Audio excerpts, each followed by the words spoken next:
A feminist reading of Jimmy Baldwin's The Fire Next Time. Down at the Cross, Letter from a Region in My Mind. What religion does the kids?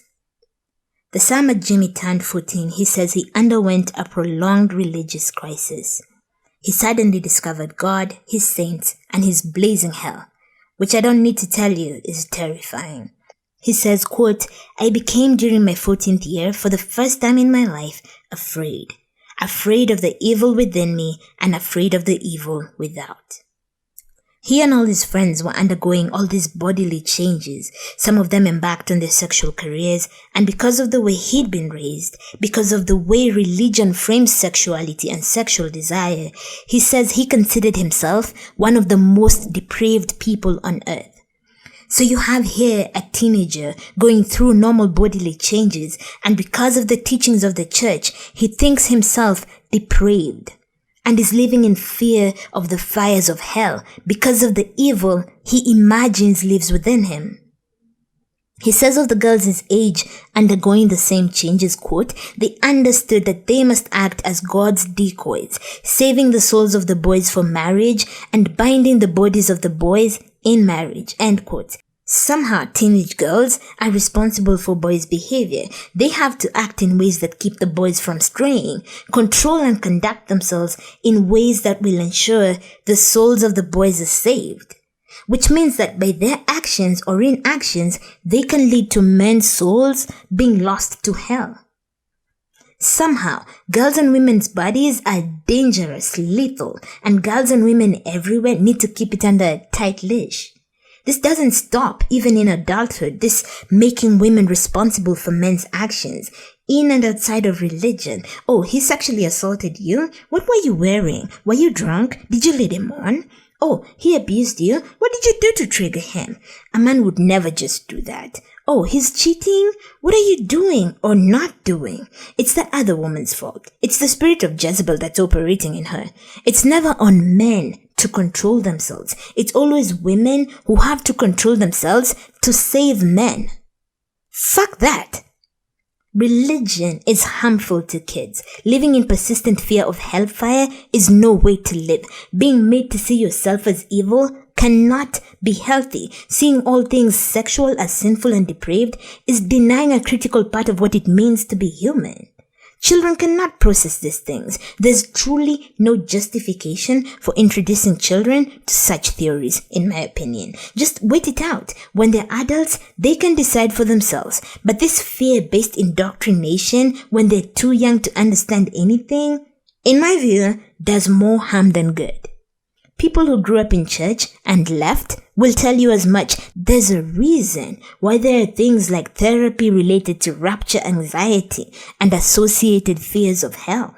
It's not healthy for kids. You can teach children whatever values you want without telling them they're evil and will burn in hell. We're all just fleeing. Here's a passage I really like that reminds me about the feminist text, The Problem with No Name. There's a hopelessness, a despair here that I still see around, in others, in me. Quote, in the same way that the girls were destined to gain as much weight as their mothers, the boys, it was clear, would rise no higher than their fathers. School began to reveal itself, therefore, as a child's game that one could not win, and boys dropped out of school and went to work. My father wanted me to do the same. I refused, even though I no longer had any illusions about what an education could do for me. I had already encountered too many college graduate handymen. My friends were now downtown, busy as they put it, fighting the man. They began to care less about the way they looked, the way they dressed, the things they did. Presently, one found them in 2s and 3s and 4s, in a hallway sharing a jug of wine or a bottle of whiskey, talking, cursing, fighting, sometimes weeping. Lost and unable to say what it was that oppressed them, except that they knew it was the man, the white man, and there seemed to be no way whatever to remove this cloud that stood between them and the sun, between them and love and life and power, between them and whatever it was that they wanted. One did not have to be very bright to realize how little one could do to change one's situation. One did not have to be abnormally sensitive to be worn down to a cutting edge by the incessant and gratuitous humiliation and danger one encountered every working day, all day long. The humiliation did not apply merely to working days or workers. I was 13 and was crossing Fifth Avenue on my way to the 42nd Street Library, and the cop in the middle of the street muttered as I passed him, "Why don't you niggas stay uptown where you belong?" When I was 10 and didn't look certainly any older, two policemen amused themselves with me by frisking me, making comic and terrifying speculations concerning my ancestry and probable sexual prowess, and for good measure, leaving me flat on my back in one of Harlem's empty lots. Just before and then during the Second World War, many of my friends fled into the service, all to be changed there, and rarely for the better. Many to be ruined, and many to die. Others fled to other states and cities, that is, to other ghettos. Some went on wine or whiskey or the needle, and are still on it. And others, like me, fled into the church. End quote. This entire passage is so devastating. You have here teenagers, children who don't see any future ahead of them. Children who we would basically term as depressed, quote, and there seemed to be no way whatever to remove this cloud that stood between them and the sun, between them and love and life and power, between them and whatever it was that they wanted. One did not have to be very bright to realize how little one could do to change one's situation.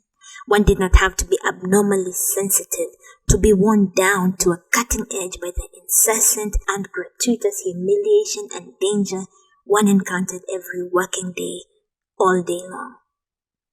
End quote. There's so much in this passage. In the interest of not rambling on and on, I want to focus just on those last lines. Jimmy says, quote, just before and then during the Second World War, many of my friends fled into the service, all to be changed there, and rarely for the better. Many to be ruined, and many to die. Others fled to other states and cities, that is, to other ghettos. Some went on wine or whiskey or the needle, and are still on it. And others, like me, fled into the church. End quote. It's all just fleeing, and it's hella sad. There's so much in this passage. In the interest of not rambling on and on, I want to focus just on those last lines. Jimmy says, quote, just before and then during the Second World War, many of my friends fled into the service, all to be changed there, and rarely for the better, many to be ruined, and many to die. Others fled to other states and cities, that is, to other ghettos. Some went on wine or whiskey or the needle, and are still on it. And others, like me, fled into the church. End quote. It's all just fleeing, and it's hella sad. I feel like the church, just like the military, is sustained by failing systems. If things just worked, there'd be nobody in the military but hardcore bullies. If social systems worked, there'd be barely anybody in the church. All of it is just a place to flee to. We're all just fleeing something. And if the systems are fixed, all those places we flee to, including drugs and alcohol, will collapse. And Christians, unfortunately, so would the church, especially in its current form. I feel like marriage as a system is also held up by failing systems. If we had social systems that supported women and children, marriage rates would plummet faster than they've currently been doing. As long as life is so expensive and there are zero safety nets, people will continue to pair up in order to bear the financial and psychological weight of life.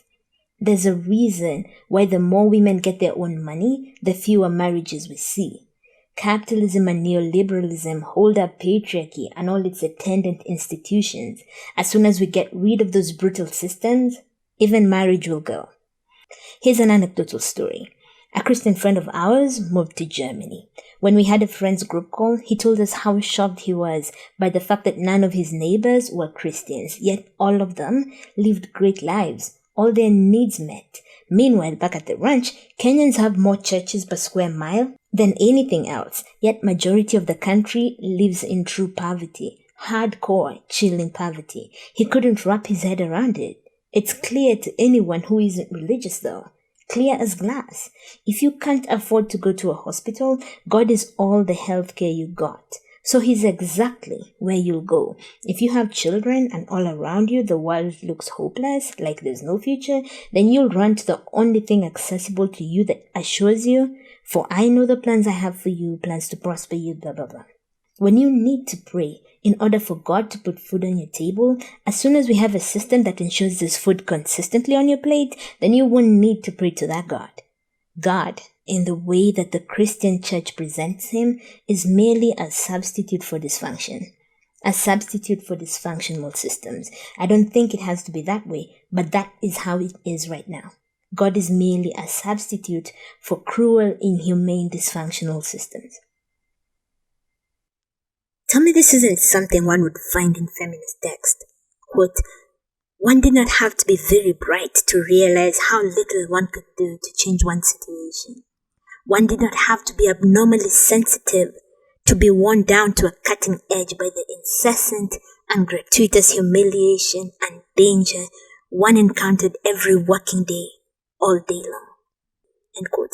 Tell me that doesn't accurately describe women's lives under the patriarchy. The constant humiliation and danger. Tell me this isn't women's lives. Crime became the possibility. To this day, hard work is proclaimed as the thing that will save us. Here's Jimmy talking about how you couldn't work hard enough, save enough pennies for it to save you. He describes the brutality of everyday life for the average black person. Quote, for the wages of sin were visible everywhere, in every wine-stained and urine-splashed hallway, in every clanging ambulance bell, in every scar on the faces of the pimps and their whores, in every helpless newborn baby being brought into this danger, in every knife and pistol fight on the avenue, and in every disastrous bulletin.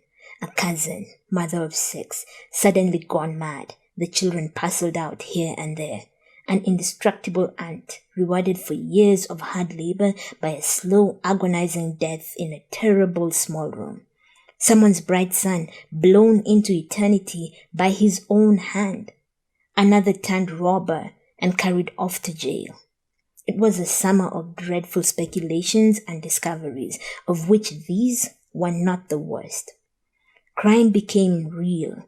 For example, for the first time, not as a possibility, but as the possibility. One would never defeat one's circumstances by working and saving one's pennies. One would never, by working, acquire that many pennies. And besides, the social treatment accorded even the most successful Negroes proved that one needed, in order to be free, something more than a bank account. One needed a handle, a lever, a means of inspiring fear. Neither civilized reason nor Christian love would cause any of those people to treat you as they presumably wanted to be treated. Only the fear of your power to retaliate would cause them to do that, or to seem to do it, which was and is good enough.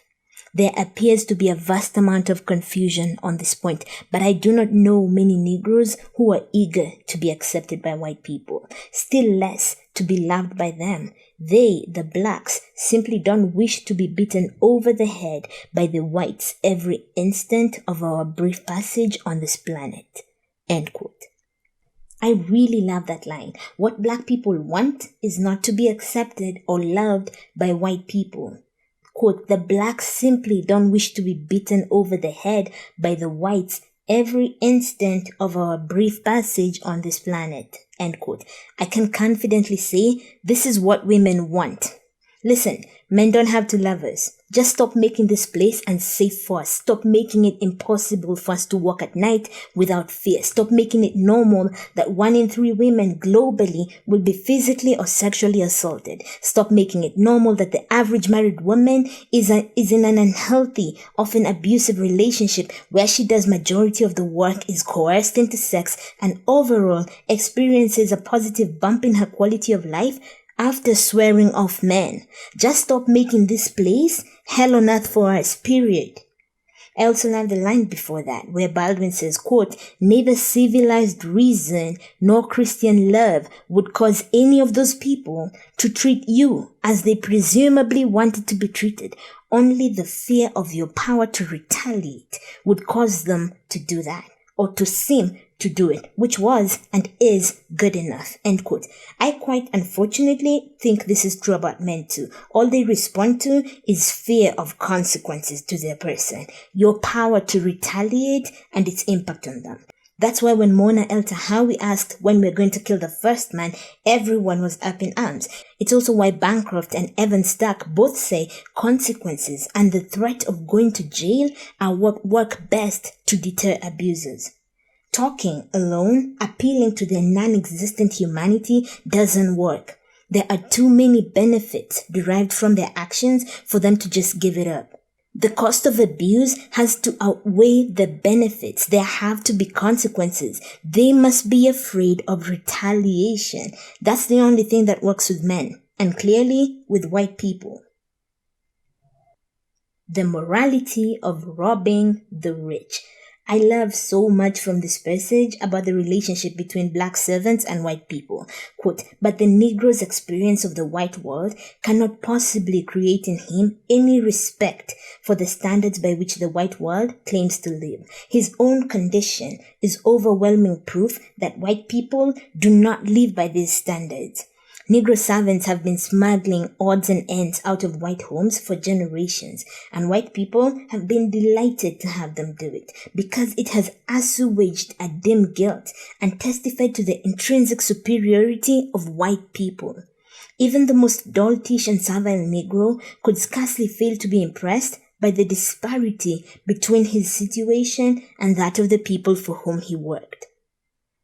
Negroes who were neither doltish nor servile did not feel that they were doing anything wrong when they robbed white people. In spite of the Puritan Yankee equation of virtue with well-being, Negroes had excellent reasons for doubting that money was made or kept by any very striking adherence to the Christian virtues. It certainly did not work that way for black Christians.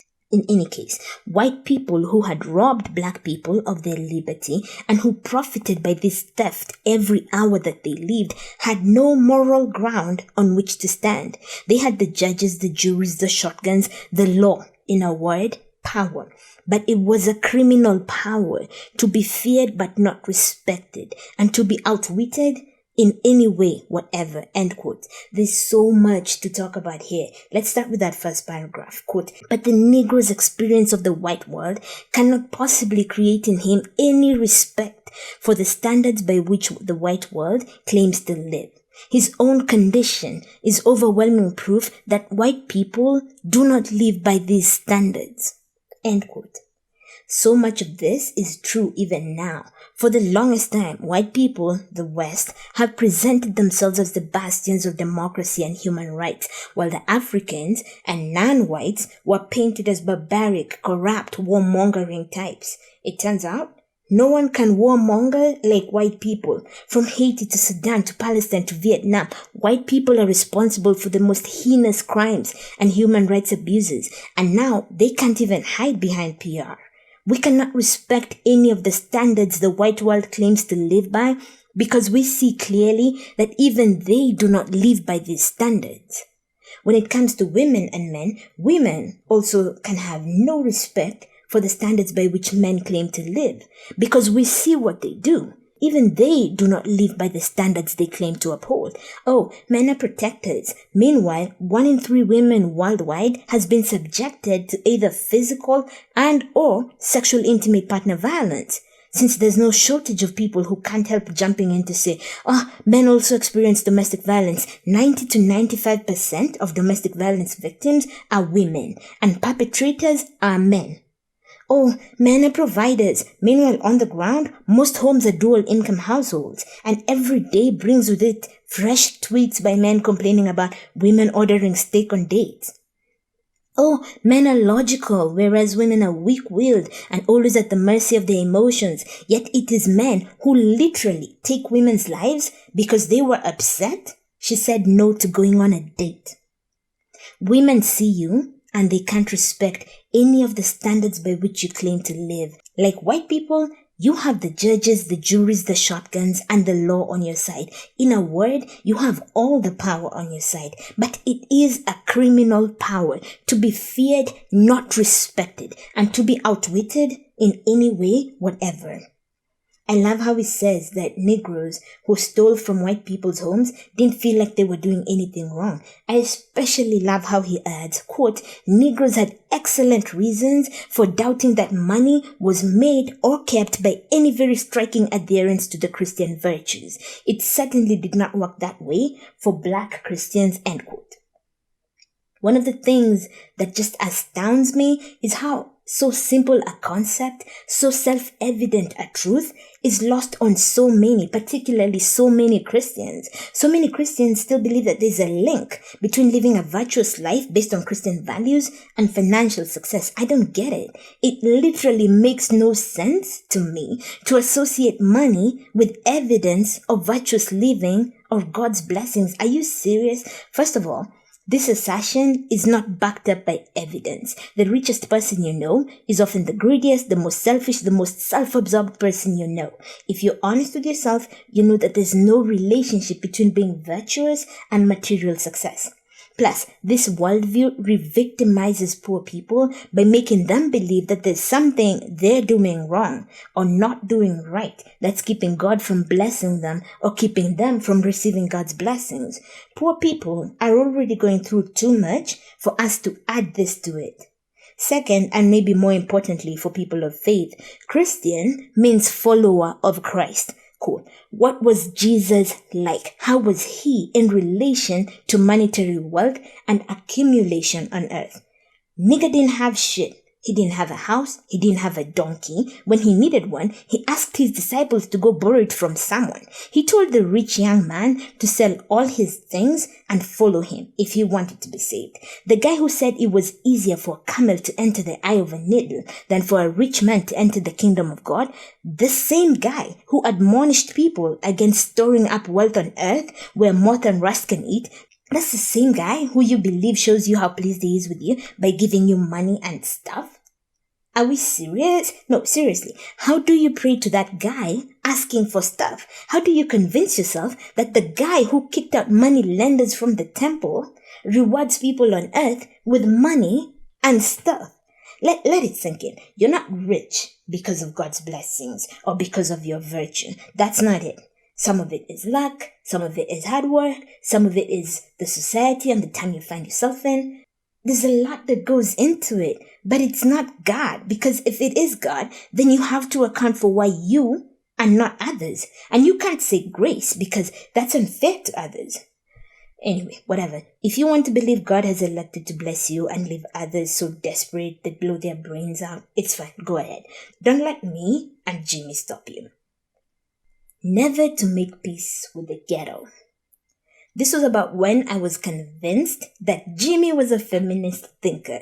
He says, quote, I was icily determined, more determined really than I knew, never to make my peace with the ghetto, but to die and go to hell before I would let any white man spit on me, before I would accept my place in this republic. I did not intend to allow white people of this country to tell me who I was and limit me that way and polish me off that way. And yet, of course, at the same time, I was being spat on and defined and described and limited and could have been polished off with no effort whatever. End quote. This feels like the most accurate description of what it means to be a feminist or a womanist.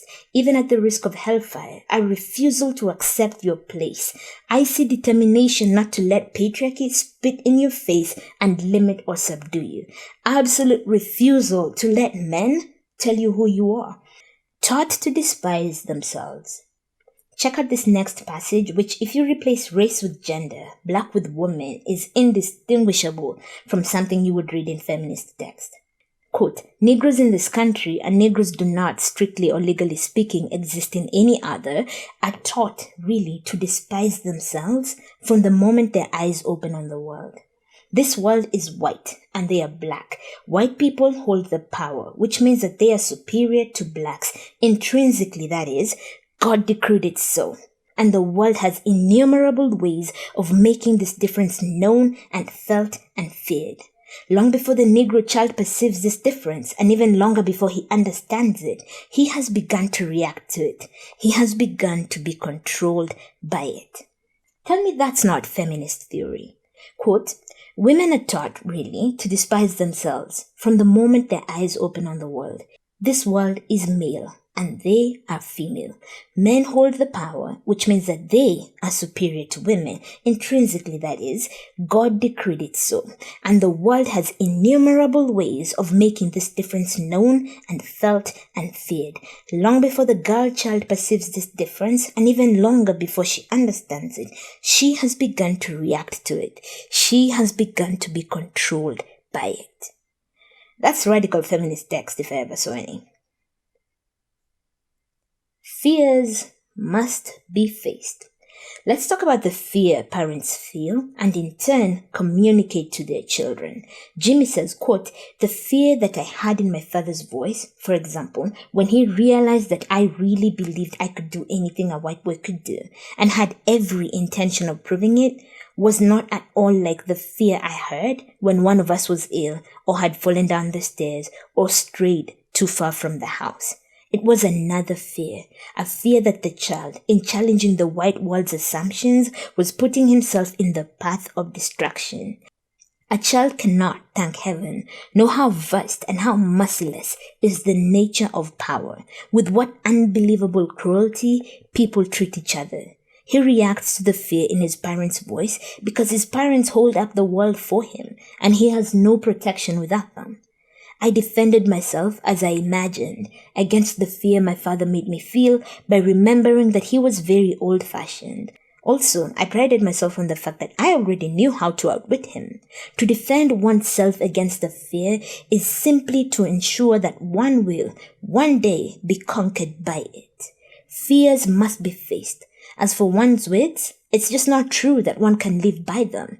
Not that is, if one wishes really to live. That summer, in any case, all the fears with which I had grown up, and which were now a part of me and controlled my vision of the world, rose up like a wall between the world and me, and drove me into the church. End quote. I think we underestimate how much of our lives are animated by fear, controlled by fear. Our fears are the people's fears that then become our fears. One of the things in this passage that moves me is these lines. Quote, I defended myself as I imagined against the fear my father made me feel by remembering that he was very old-fashioned. Also, I prided myself on the fact that I already knew how to outwit him. To defend oneself against a fear is simply to ensure that one will, one day, be conquered by it. Fears must be faced. End quote. As a young person, you imagine you can find ways to defend yourself from feeling the fear your parents feel, the youthful arrogance of thinking you're smarter than your folks. You imagine you can somehow defend, protect yourself from it, when you can't. As Jimmy says, quote, to defend oneself against a fear is simply to ensure that one will, one day, be conquered by it. Fears must be faced. End quote. I feel like we live in a society that refuses to face our fears. We're really socialized not to face our fears. Not to dunk on religion, but it's one of the primary ways we avoid facing our fears. And it's why so many people are so easily manipulated by religious leaders and other kinds of leaders too. Consider our current society. We've destroyed the environment and are hurtling towards unprecedented climate catastrophes. We're already living through climate-related tragedies affecting people all over the world. Heat waves and floods, droughts and wildfires. Animals are going extinct, and this earth is becoming less habitable for us daily. Yet people continue to live like none of this is happening. People keep continuing to have children like this place isn't going to be inhabitable soon. Climate scientists are panicked and depressed because everything is happening faster than they anticipated. And we're just cool. Fascism is on the rise everywhere. In Kenya, we're living under a dictatorship, but we're looking everywhere but at the truth. People see the things that are happening like murders and abductions, but they're too afraid to face what's happening, too afraid to acknowledge how bad it is, because that will require them to act, which is risky. People are afraid of dying, and so they run to religion. They are afraid of the suffering and cruelty they see in the world, so they run to religion, to God, who is supposed to be a shelter in a time of storm for his people. They are afraid of all the suffering and poverty, and so they run to God, who owns the cattle on 1,000 hills, and says the same way he feeds the birds, he'll feed you. Facing the fear that comes with knowing that you live in a world that's so cruel, where even though there's mountains of good food in landfills, you and your kids will go to bed hungry for no reason other than that makes our rich overlords richer. This is far scarier, so we try and protect ourselves from this fearful truth. Fears have to be faced. No hiding or avoidance. If you don't face it, all these charlatans like cult leaders will sniff that out and use it to control you. So you have pastors who, because they know your big fear is going to hell, every Sunday they preach about how some of you will be shocked to find yourselves in hell if you don't start living right, and so on. You get so scared, you give a big offering and start attending midweek services where you keep giving more money. Just face your fears. So you're afraid of dying or going to hell or being poor. Whatever it is, there's no way out but through it. Face it and take its power. Otherwise, it will control you, and others will use it to manipulate you. Quote, to defend oneself against a fear is simply to ensure that one will, one day, be conquered by it. Fears must be faced. End quote. So I'd like to close out this segment by reading from Carl Sagan's The Demon-Haunted World, Science as a Candle in the Dark. He quotes this book called A Candle in the Dark. Quote, A Candle in the Dark is the title of a courageous, largely biblically based book by Thomas Addy, published in London in 1656, attacking the witch hunts then in progress as a scam to delude the people. Any illness or storm, anything out of the ordinary, was popularly attributed to witchcraft. Witches must exist, Addy quoted the witchmongers as arguing, else how would these things be or come to pass?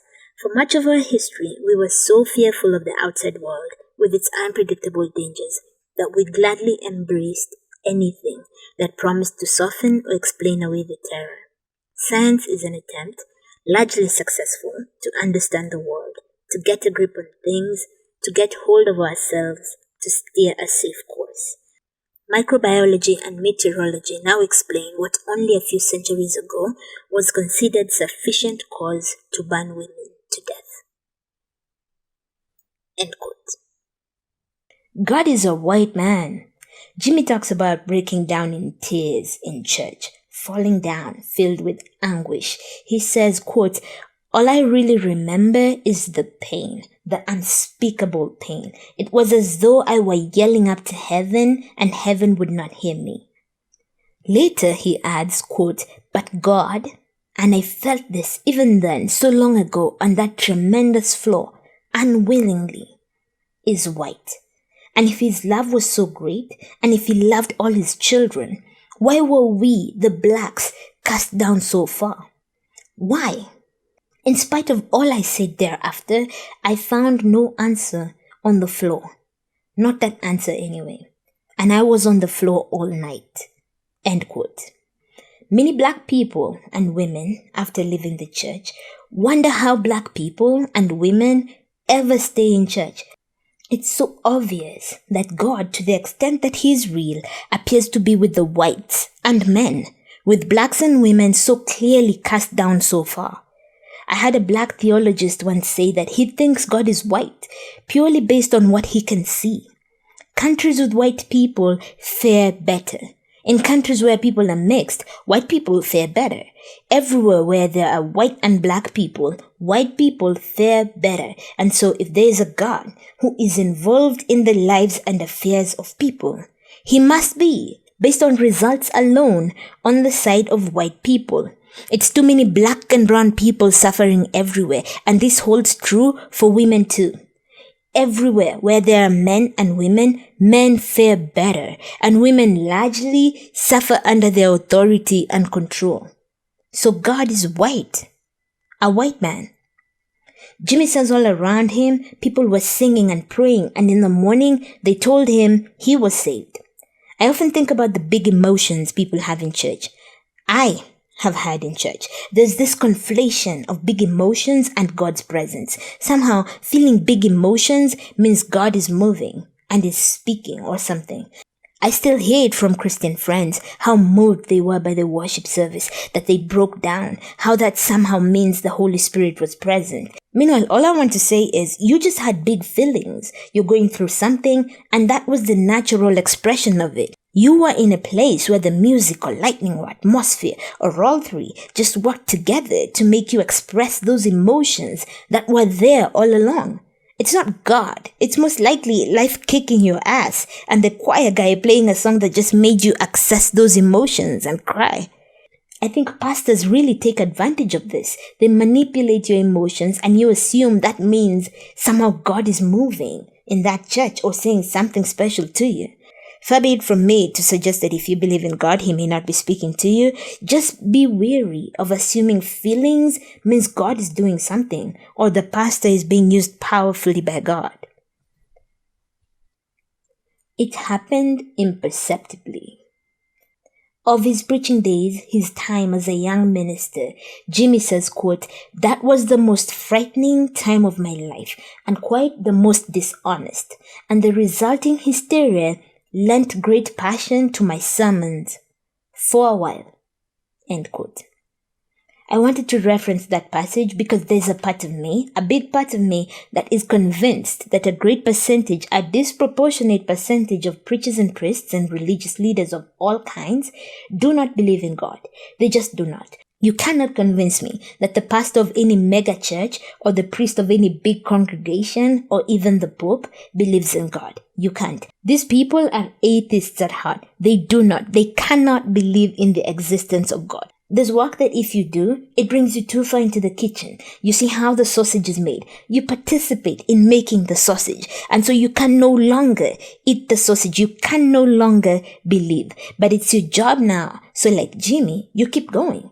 The resulting hysteria of your double life lending great passion to your sermons. He says, quote, "And I also knew by now, alas, far more about divine inspiration than I dared to admit, for I knew how I worked myself up into my own visions, and how frequently, indeed incessantly, the visions God granted to me differed from the visions He granted to my father." Somewhere else he says, quote, "Being in the pulpit was like being in the theater. I was behind the scenes and I knew how the illusion was worked." Another place he says, quote, "I knew how to work on a congregation until the last dime was surrendered.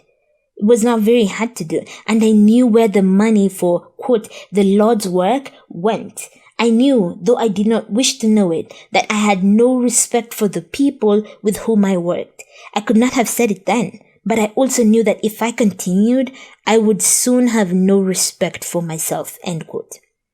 Jimmy then talks about how he began to lose his faith. He says, quote, "It happened as things do, imperceptibly, in many ways at once. I dated the slow crumbling of my faith, the pulverization of my fortress, from the time about a year after I had begun to preach, when I began to read again," end quote. I think this is how it happens with women and the patriarchy too. The crumbling begins imperceptibly until one day it's tumbling down and you can't miss it. You can't not see it. It started slowly with me too. You question daily sexist things, and then one day you're a full-blown misandrist who cannot stand men and prays daily for the spread of the South Korean phobia movement everywhere in the world. Back to Jimmy. I really love how he characterizes his crumbling faith. He says, quote, "I was even lonelier and more vulnerable than I had ever been before, and the blood of the Lamb had not cleansed me in any way whatever. I was just as black as I had been the day I was born. Therefore, when I faced the congregation, it began to take all the strength I had not to stammer, not to cuss, not to tell them to throw away their Bibles and get off their knees and go home and organize, for example, a rent strike.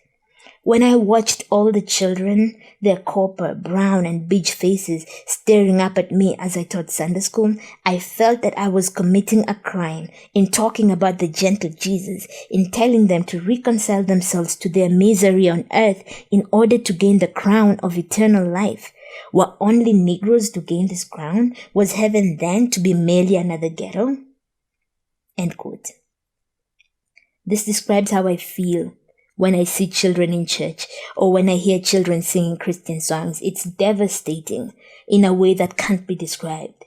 For me, religion, particularly as it's presently structured, is abusive when children are involved. Just think of the fear, the terror Baldwin talked about, the self-loathing. Someone asked, and it stuck with me since, how is it possible that white people who wouldn't even share a water fountain with black people would tell them about heaven and be willing to share heaven with them? A person who wouldn't share a bench with you is suddenly open to spending eternity with you? I smell a rat. Forget about heaven. Organize a rent strike, a union, a protest. Think of here and now. I love how he continues to speak on the church after talking about rent strikes and seeing kids in church. This has nothing to do with nothing. I just love this passage. I'll take it from the top. He says, quote, "And the blood of the Lamb had not cleansed me in any way whatever. I was just as black as I had been the day that I was born. Therefore, when I faced a congregation, it began to take all the strength I had not to stammer, not to cuss, not to tell them to throw away their Bibles and get off their knees and go home and organize, for example, a rent strike. When I watched all the children, their copper, brown, and beige faces staring up at me as I taught Sunday school, I felt that I was committing a crime in talking about the gentle Jesus, in telling them to reconcile themselves to their misery on earth in order to gain the crown of eternal life. Were only Negroes to gain this crown? Was heaven then to be merely another ghetto? Perhaps I might have been able to reconcile myself even to this if I had been able to believe that there was any loving kindness to be found in the haven I represented. But I had been in the pulpit too long, and I had seen too many monstrous things. I do not refer merely to the glaring fact that the minister eventually acquires houses and Cadillacs, while the faithful continue to scrub floors and drop their dimes and quarters and dollars into the plate. I really mean that there was no love in the church. It was a mask for hatred and self-hatred and despair. The transfiguring power of the Holy Ghost ended when the service ended, and salvation stopped at the church door. When we were told to love everybody, I had thought that it meant everybody, but no, it applied only to those who believed as we did. He goes on to talk about white people, but that does nothing for me, so that's as far as I go. This criticism of the church stands. The pastors keep getting richer, while the churchgoers remain poor, living in despair, and nobody can call the church loving without conceding it's a lie, or at best aspirational. There's a reason we say there's no hate like Christian love. The curse on Ham and Eve. Jimmy talks about going to a school with a large Jewish student population and how that forced him to confront the race question. He says, quote, "The fact that I was dealing with Jews brought the whole question of color, which I had been desperately avoiding, into the terrified center of my mind. I realized that the Bible had been written by white men. I knew that according to many Christians, I was a descendant of Ham, who had been cursed, and that I was therefore predestined to be a slave. This had nothing to do with anything I was, or contained, or could become. My fate had been sealed forever, from the beginning of time. And it seemed indeed, when one looked over Christendom, that this was what Christendom effectively believed. It was certainly the way it behaved." End quote. Tell me this is not feminist text. Women have this curse on them and they're destined to occupy this lower position based on nothing they did. And the Christian church continues to act like they believe this is right and just. Just hear this with the curse on Eve in mind. Quote, "I realized that the Bible had been written by white men. I knew that according to many Christians, I was a descendant of Eve, who had been cursed, and that I was therefore predestined to be a slave. This had nothing to do with anything I was or contained or could become. My fate had been sealed forever from the beginning of time. And it seemed, indeed, when one looked out over Christendom, that this was what Christendom effectively believed. It was certainly the way it behaved. End quote. He says something really interesting that I never thought of before about white people and Cain. He says, quote, in the same way that we, for white people, were the descendants of Ham and were cursed forever, white people were, for us, the descendants of Cain. End quote. I never had anyone refer to white people as descendants of Cain. I love it. And no, I will not be getting into why. The white man's heaven is the black man's hell. Let me read you this paragraph, then we can get into it. Jimmy writes, the white man's heaven, sings a black Muslim minister, is the black man's hell. One may object, possibly, that this puts the matter somewhat too simply, but the song is true, and it has been true for as long as white men have ruled the world. The Africans put it another way. When the white man came to Africa, the white man had the Bible and the African had the land. But now it is the white man who is being reluctantly and bloodily separated from the land, and the African who is still attempting to digest or to vomit up the Bible. End quote. Let's focus on the first part, which is the white man's heaven is the black man's hell. I think this is true of women and men as well.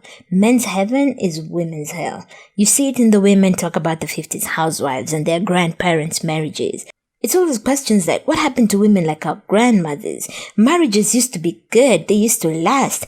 Meanwhile, women were addicted to pills and barbiturates. Women were routinely committed to insane asylums and getting lobotomies. They didn't work outside the home, didn't have any money of their own, couldn't get divorced, were fully under the control of men, had dozens of kids. Marital rape was legal. I mean, it was a great time for men. Men's heaven is women's hell. In the Bible this one time, the Pharisees and Jesus somehow came across this woman who'd been married and remarried after her husbands died. Smart woman, she must have been doing something for the men to just be dropping off one after the other until brother number 7. I stand a legend, friends. Anyway, so the Pharisees asked Jesus whose wife she's gonna be in heaven. I don't remember what Jesus said, and God help me. I do not want to go look. Oh, fine, I'll go look. In Luke 20 verse 30, Jesus says, at the resurrection, people will neither marry nor be given in marriage. They will be like the angels in heaven. Men are obsessed with marriage, even in heaven. I guess the lucky thing for Christian women is they won't have to do the whole marriage thing in heaven. Guys, this is why I keep saying Jesus was a real one. In Islam, there's mention of a man or men being rewarded with 72 virgins or maidens in paradise. That doesn't sound like heaven to me, though it sounds like something a man would consider heaven. Men's heaven, women's hell. That's why I agree with men who think feminism is against them, because if men are winning, women are losing. That's just how it is. And when women are winning, men lose. That's why all these improvements to women's lives, from working outside the home, to divorce, to birth control, and so much more, feel like a personal attack against men. Men's heaven is women's hell, and women's heaven is clearly men's hell. When they hold the power versus when you hold the power.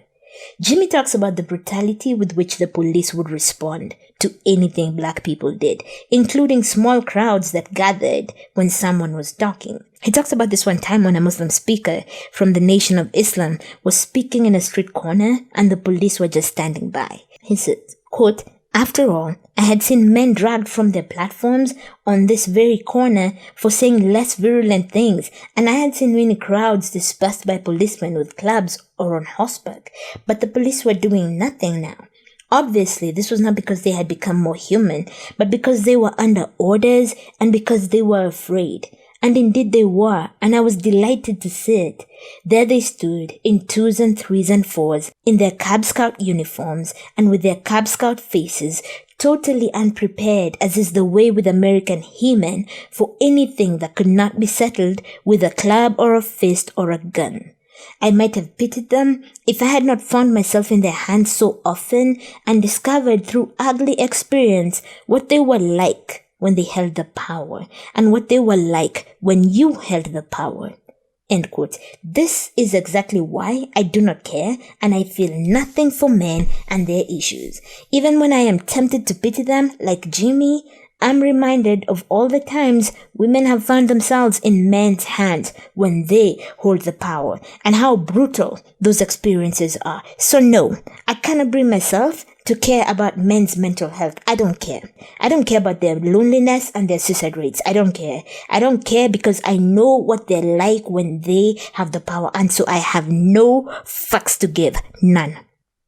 In the words of Onyx regarding the police, and this applies to men too, who ain't shit without the threat of violence. You ain't shit without a badge and a gun. Fuck the law. You don't care if the bricks get done. Fuck the law. White men are devils. Jimmy talks about this street preaching by a member of the Nation of Islam. He says, quote, "But very little time was spent on theology, for one did not need to prove to a Harlem audience that all white men were devils. They were merely glad to have at last divine corroboration of their experience." End quote. This, I think, is one of the things the internet does for women. It gives them corroboration for their experience.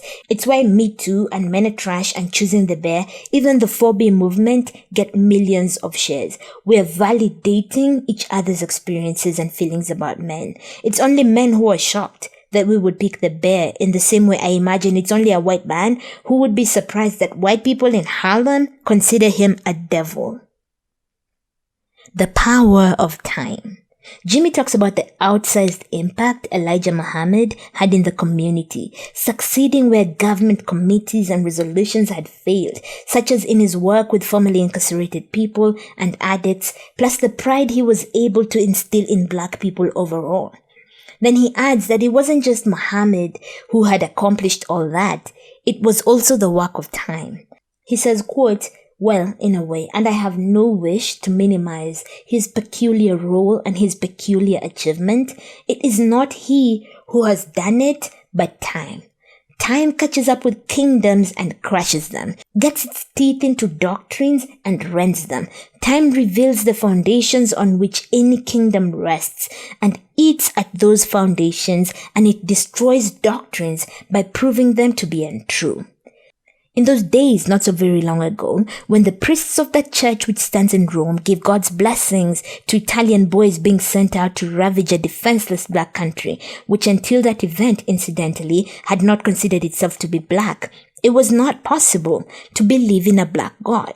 To entertain such a belief would have been to entertain madness. But time has passed, and in that time, the Christian world has revealed itself as morally bankrupt and politically unstable. End quote. If we're paying attention, time will reveal all the lies and falsehoods in our closely held beliefs and doctrines. Someone on TikTok recently said that you can guess a woman's age based on how much respect they have for men. Now, obviously, it's not an exact science, but older women, we know what's up. Older women have seen the lies and inconsistencies and plain wickedness propping up the patriarchy. Time has revealed to them what younger women, who are still desirable to men and the patriarchy, are yet to see. Patriarchy is a prison to women. It's poison, it's death. It's why divorced men are more likely to remarry than women. It's why men are desperate for women and women are staying away. So much so that a dating app recently had advertisements shaming women for choosing celibacy.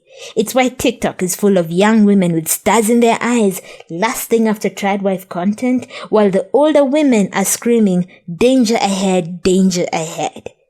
Eventually, most women see it though. If you keep your eyes open and you're willing to change your mind, willing to be proven wrong, time will reveal the truth to you. After the lies and the falsehoods are revealed, it's time to go to work. The work of liberation. Once you see the truth, it's time to join the liberation struggle. Let me quote him again. Jimmy's just so damn good. Quote, "Time catches up with kingdoms and crushes them, gets its teeth into doctrines and rends them. Time reveals the foundations on which any kingdom rests and eats at those foundations, and it destroys doctrines by proving them to be untrue." End quote. of Jews and black Germans and whites. James Baldwin talks about how frightened he was by the indifference of the world while the Holocaust against the Jews was going on in Germany, courtesy of Germans.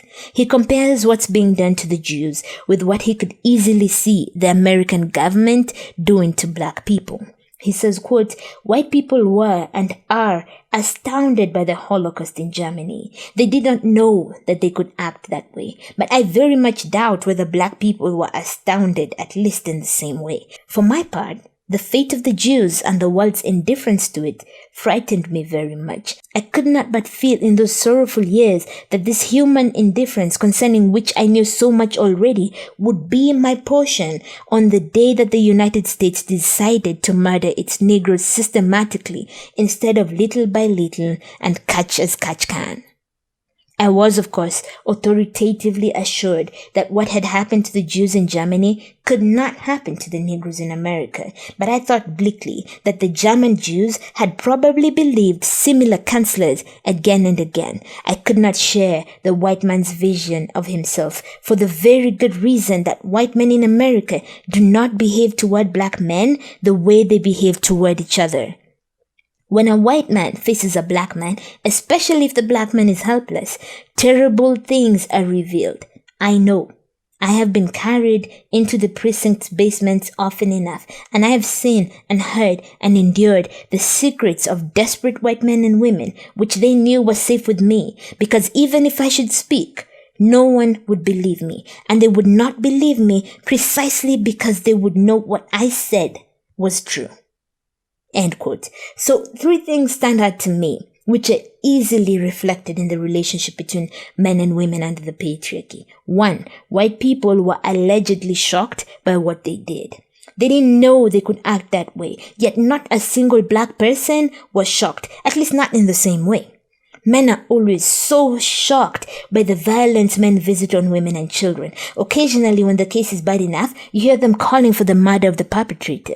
Women, on the other hand, are rarely shocked by the brutality that men are able to visit on women and children. They may be enraged and livid, but not shocked, not surprised.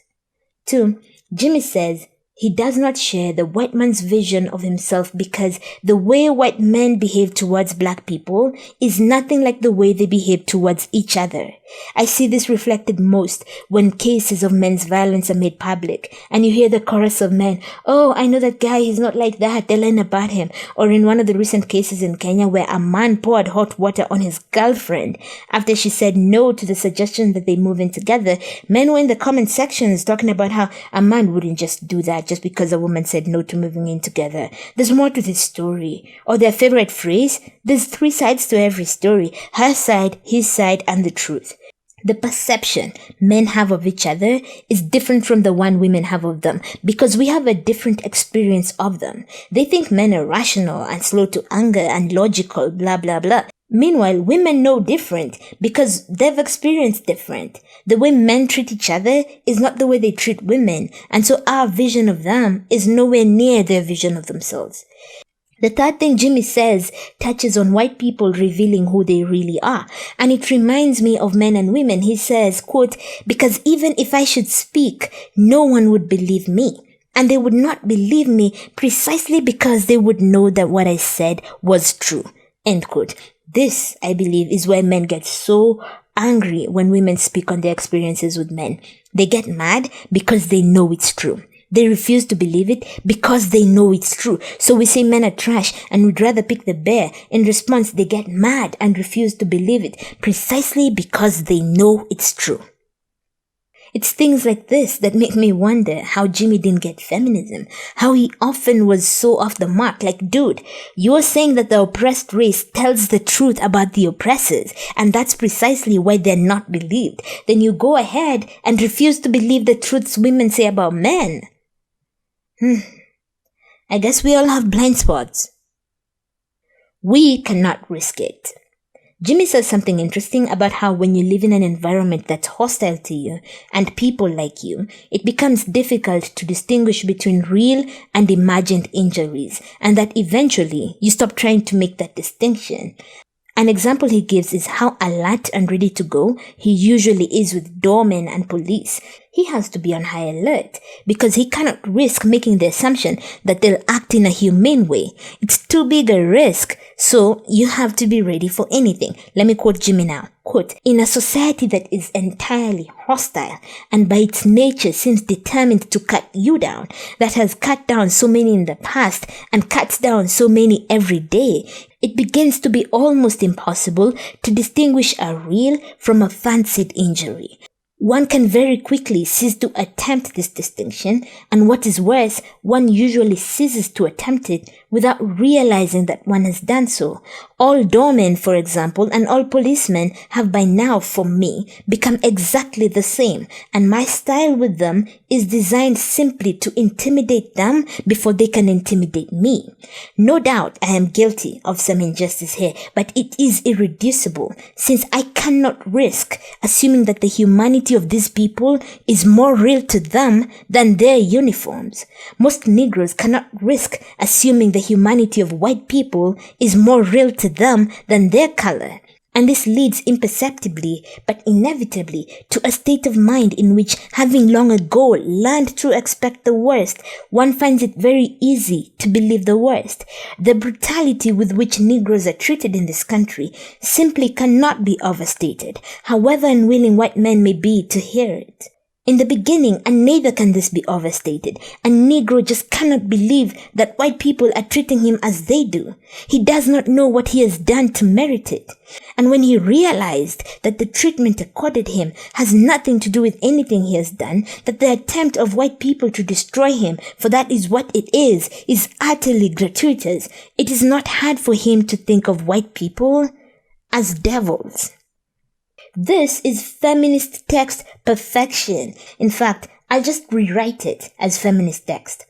Quote, "In a society that is entirely hostile and by its nature seems determined to cut you down, that has cut down so many in the past and cuts down so many every day, it begins to be almost impossible to distinguish a real from a fancied injury.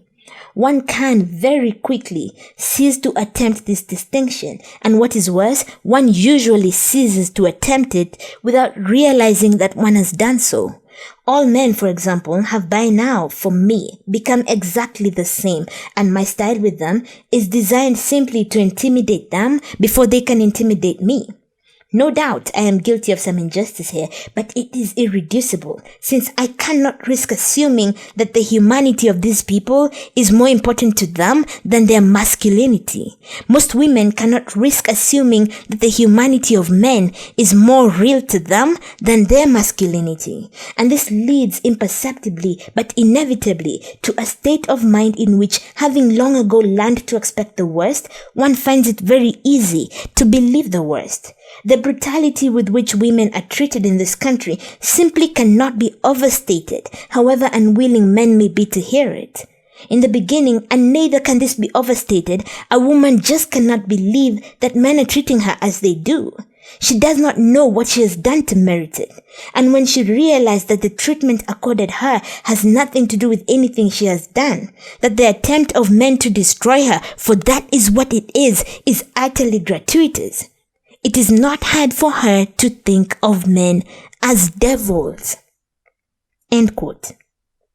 Men will not be safe for women until the day they value their humanity and prize it above masculinity. The harm caused by this attachment to masculinity and the patriarchy cannot be overstated, no matter how unwilling men are to hear it.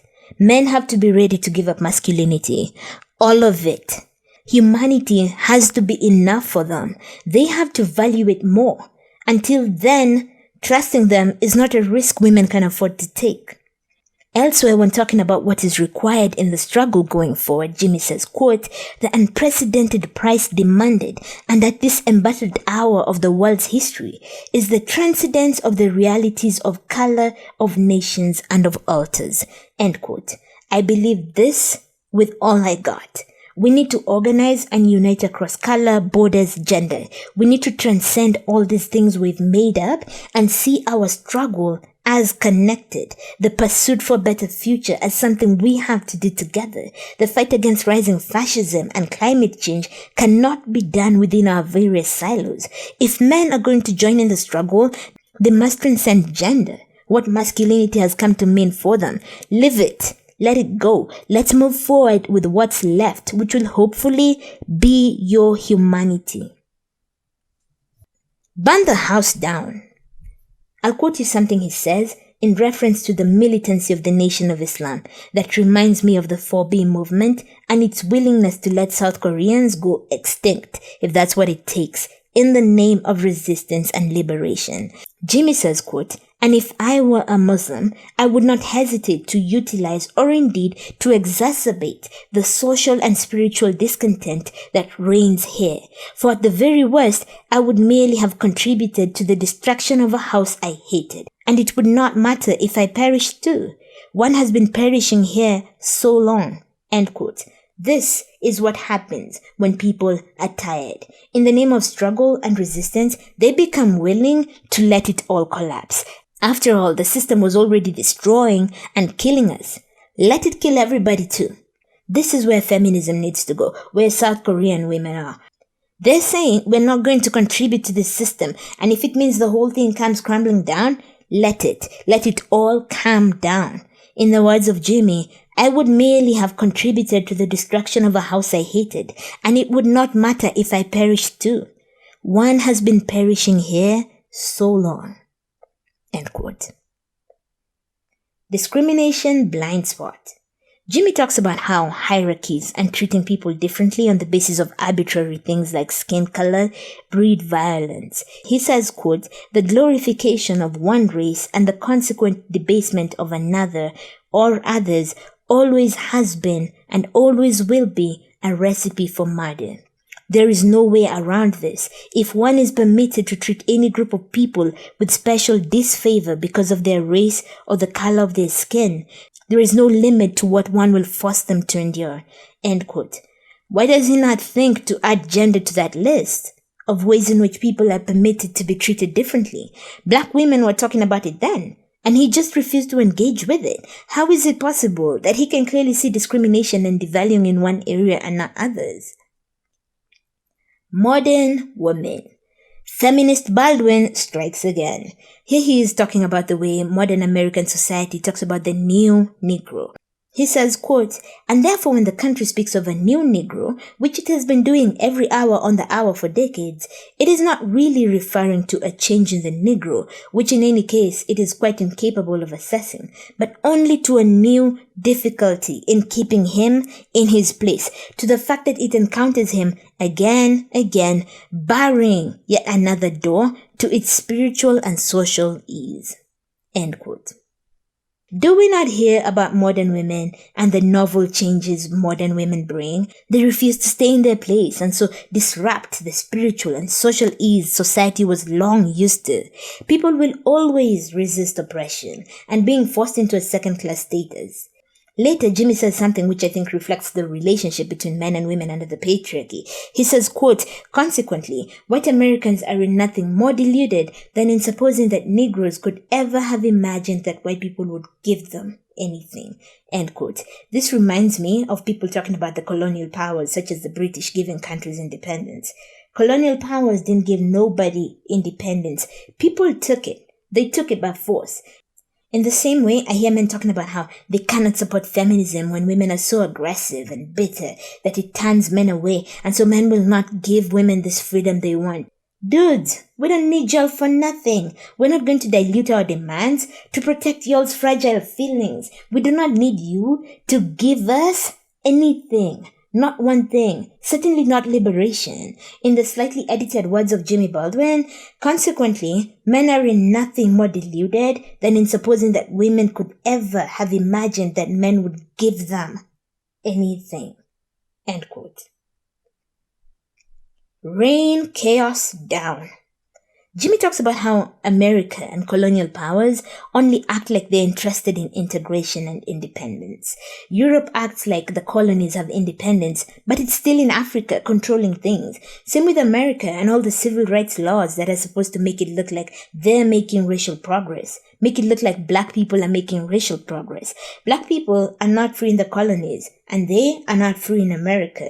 Then Jimmy says something I love. He says, quote, "The Negroes of this country may never be able to rise to power, but they are very well placed indeed to precipitate chaos and ring down the curtain on the American dream." End quote. Same with women. Y'all can hold on to the patriarchy all you want and continue to do everything you can to oppress us, from curtailing things like abortion access and basically condoning all manner of violence against women and children. You can do all that, but women will continue to reign chaos and ruin the smooth running of this machine you call society. We have the power to precipitate enough chaos to bring it all down. We're not going quietly into the night. Chaos is the name of the game until women's liberation is real for women everywhere. Until then, no more peace, just chaos. The price of transformation. Jimmy says America has to transform or risk destruction, decay. He says, quote, "What it comes to is that if we, who can scarcely be considered a white nation, persist in thinking of ourselves as one, we condemn ourselves with the truly white nations to sterility and decay. Whereas if we could accept ourselves as we are, we might bring new life to the Western achievements and transform them. The price of this transformation is the unconditional freedom of the Negro. It is not too much to say that he who has been so long rejected must now be embraced, and at no matter what psychic or social risk. He is the key figure in this country, and the American future is precisely as bright or as dark as his." End quote. I love it. He says the future of America depends on giving up its commitment to viewing itself as a white nation. He says America's future is as bright or as dark as the future of black people. They are intertwined.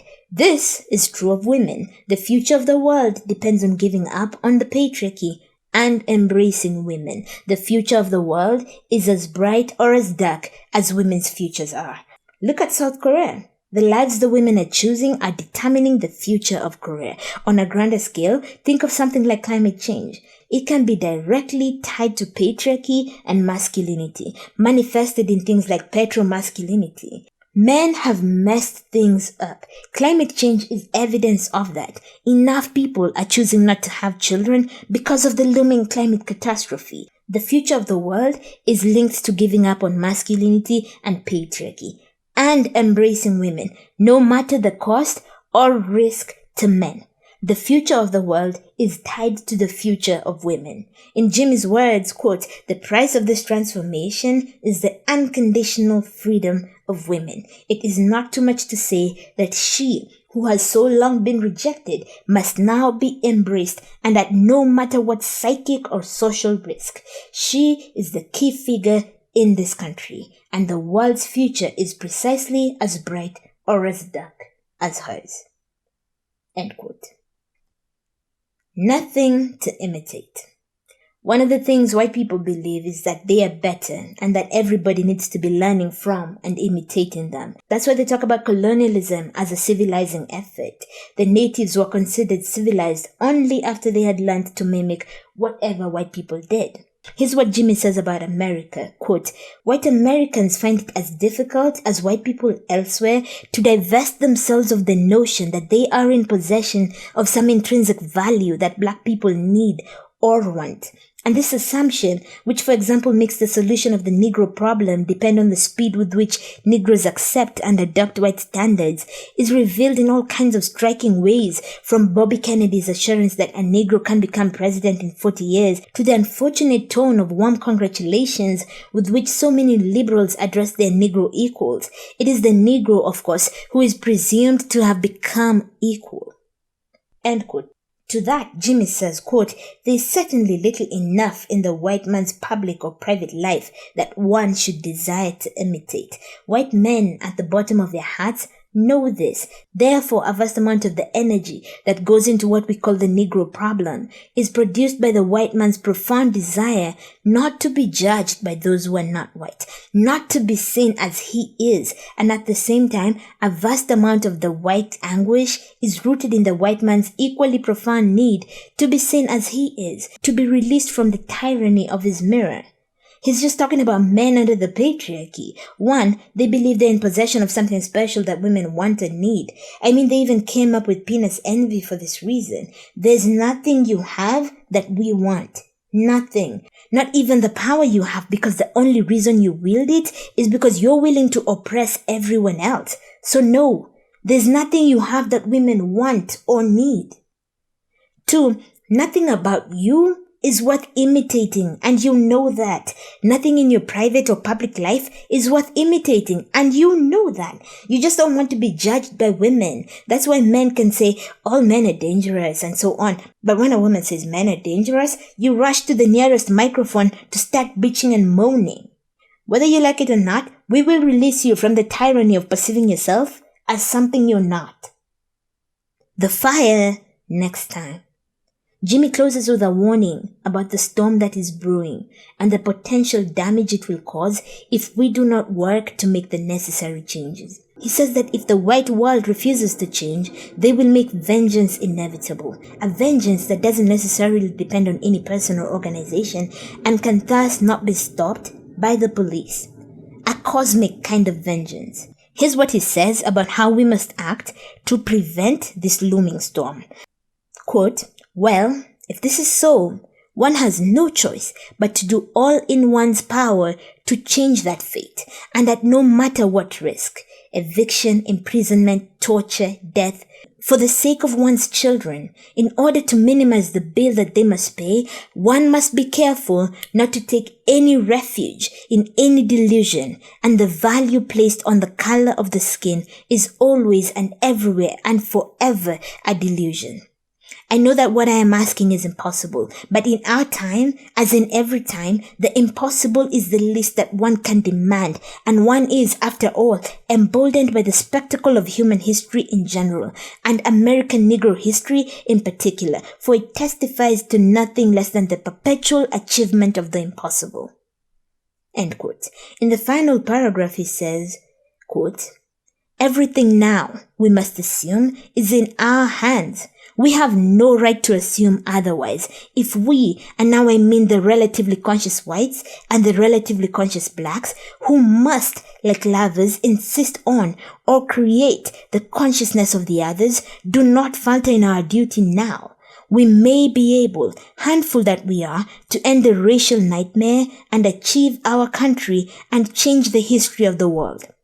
If we do not now dare everything, the fulfillment of that prophecy recreated from the Bible in song by a slave is upon us. God gave Noah the rainbow sign. No more water. The fire next time. End quote. Yo, that's a chilling ending if I ever saw one. I love how he closes because it's true for all movements, especially now as we stand on the precipice of an unprecedented climate catastrophe. Then we have everywhere this rise in authoritarianism and fascism. Inequality is rising, femicide is rising. The whole world is in a real storm and it's only building. In Jimmy's words, we have no choice but to do everything in our power or the children will pay the price. We have to give up these delusions about race and gender and sexuality and the rest, all of which exist to introduce these hierarchies that lead only to harm and violence. Our past is evidence that the impossible is possible, that indeed that's what our ancestors fought for. In Jimmy's words, quote, emboldened by the spectacle of human history, for it testifies to nothing less than the perpetual achievement of the impossible. End quote. It's chilling how he says it's all in our hands now, which it is. There's no hiding from it. It's up to us, just us, to change things, or we're in serious trouble. I feel this for the world, and I feel it for Kenya. If we don't dare everything, my God. Let's close with Jimmy again. Quote, if we do not dare everything, the fulfillment of that prophecy recreated from the Bible in song by a slave is upon us. God gave Noah the rainbow sign. No more water, the fire next time. End quote. Thanks for coming along on this journey with me. I hope you enjoyed it. I hope you got some from it. I enjoyed it. So yeah. Thanks. Until next time. Remember who you are. Love life. Love people. And stay lunatic.